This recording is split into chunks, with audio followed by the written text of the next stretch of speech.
안녕하세요, 풋볼 포레스트입니다. 아시아 축구 최강국을 가리는 AFC 아시안컵이 벌써 4개 팀으로 우승 후보가 좁혀졌고, 유리겐 클린스만 감독의 대한민국 대표팀 역시 우여곡절 끝에 4강에 들어 64년 만에 우승 타이틀을 노리고 있는데, 일본의 많은 축구 팬들은 아시안컵 4강까지 생존한 팀들 중에서 대한민국 대표팀이 가장 우승할 확률이 높을 것이라는 반응들을 보였습니다. 많은 아시아 축구 팬들을 열광시켰던 2023 AFC 아시안컵 카타르도 이제 대회가 거의 진행되면서 단 4개 팀만이 생존을 했고, 이제 아시안컵은 4강전 2경기와 결승전까지 단 3경기만을 남겨둔 사실상 거의 막바지에 도달했다고 볼 수 있는데요. AFC 아시안컵 4강에 오른 팀은 요르단, 대한민국, 이란, 그리고 개최국인 카타르 대표팀까지 중동국가 3개 팀과 함께 우리 대표팀이 포함이 되었는데요. 우선 요르단 대표팀은 이번 대회 조별 라운드에서 말레이시아 대표팀에게 대승, 대한민국 대표팀과는 비기고 16강전에서는 이라크를 잡아내는 놀라운 이변을 연출한 데 이어 기적의 팀 타지키스탄 대표팀까지 꺾으며 사상 최초로 4강에 안착해 기세가 정말 무서운 팀이고, 이란 대표팀의 경우 조별 라운드는 가볍게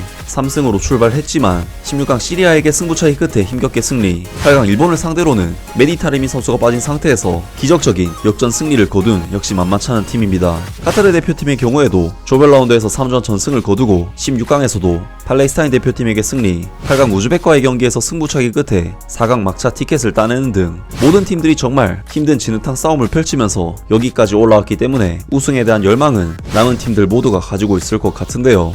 하지만 객관적인 전력상 남은 4개 팀들 중에서 가장 강한 전력을 지닌 팀은 아무래도 선수진이 가장 화려한 우리 대표팀이 맞고, 가지고 있는 전력이 워낙 강하다 보니 우승 확률도 당연히 높게 점칠 수 있지 않을까 싶은데, 일본의 많은 축구 팬들은 아시안컵 4강까지 생존한 팀들 중에서 대한민국 대표팀이 가장 우승할 확률이 높을 것이라는 반응들을 보였습니다. 불리한 일정 조건이라도 승리에 대한 집념으로 승리를 얻은 한국과 이란전이 기대된다.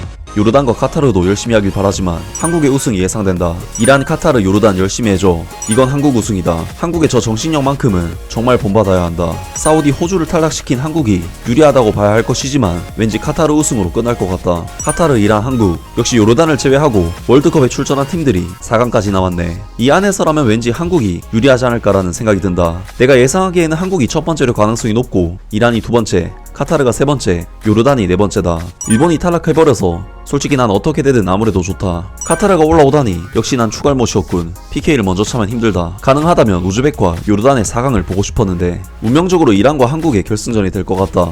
카타르는 훌륭하게 승부차기를 해서 4강에 올랐다. 그러나 결승전은 한국과 이란일 것이다. 하지만 안 볼 거라서 어느 쪽이든 상관없다. 한국의 승부력이 2004년 아시안컵 우승했던 지코 감독 일본 때 분위기가 느껴진다. 이번에는 격전에서 이긴 기세있고 기압도 있는 한국이 아닐까. 4개 팀들 중에 요르단 이외에는 모두 일본보다 강하다. 이렇게 되면 그냥 한국 우승해줘. 이거는 한국이 우승이고 지금까지 일본의 실적에 얼굴이 붉어진 한국인들이 모두 일본을 부추기게 되는 전개인 건가. 하지만 한국은 뭐 그렇게 되어도 받아들일 수밖에 없는 지독한 시합들을 했다. 한국 대표는 이긴다 라는 신념 같은 것을 느꼈다. 만약 일본 대표가 지금의 한국 팀이었다면 이 정도로 손흥민 선수를 확대하진 않았을 텐데, 실력적으로는 한국 대 이란의 결승전일지도 모른다. 결승에서 이란이 일본전과 같은 전술을 취했을 때 한국의 클린스만 감독이 어떤 지휘로 대항할지 기대된다. 말하자면 모리아스 감독과의 차이, 감독의 역량 차이를 보고 싶은 마음이 승패와는 별도로 매우 흥미가 있다. 한국은 말레이시아전에서 추가 시간에 동점골을 허용해 1위 통과를 놓친 적도 있어 끝까지 포기하지 않는 자세가 나오고 있다. 한국은 억울한 경험을 확실히 양식으로 하고 있고 쉽게 무너지지 않을 것이라고 생각된다. 한국 쪽이 일본보다 강하네. 승부근성은 분명 일본보다 위. 클린스만 감독과 모리아스 감독까지 차이가 있다고 생각하진 않지만 선수들의 노력과 이기고 싶은 의욕에서는 상당한 차이가 있다. 16강에서 만났으면 일본이 위험했다고 생각한다. 좋은 의미에서 한국의 집념을 본받아야 하고 그들은 마지막 순간에 승리를 낚아챌 수 있는 힘을 가지고 있다. 난 한국이 우승할 가능성이 있다고 생각한다. 이번 대회는 한국이 우승할 것이다. 어떻게 생각해도 끝까지 끈질기게 싸우는 자세를 볼 수 있다. 등등 많은 일본 축구 팬들이 대한민국 대표팀이 아무래도 가장 유리하지 않을까 하는 전망들을 내놓았고, 그 이유는 역시 대한민국 대표팀이 16강과 8강에서 보여줬던 집념의 역전 승리들을 이유로 들었습니다.